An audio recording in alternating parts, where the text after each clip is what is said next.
አባት ልትሆኑ ልጅ ልንሆናችሁ ምን ቆማችኋል? አባት ልትሆኑ ልጅ ልንሆናችሁ። እንደ ባለቤቱ ችሎታ ደግሞ አልቦም የእግርም የእጅም ይደረጋል። እሱን አጣየለም። ሶስቶቹ ግን አይቀሬ ናቸው። ሶስቱ አይደለም አራቱም እስከማረግ እንዲበታለን እኛ።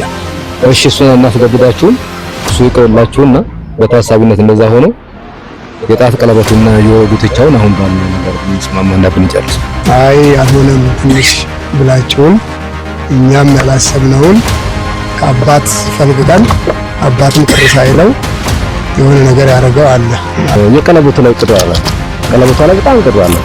መሰረታዊ ነገር ነው እየነገርናችሁ ያለው። በዚህ በፊት ያየነው ነገር ነው። ባንችል ደግሞ ያለውን ነገር እናድርግ በሚል ሙሽራ ጋር ተስማምተን ይሄን ጉዳይ ያደረግነው። እንጨርስ።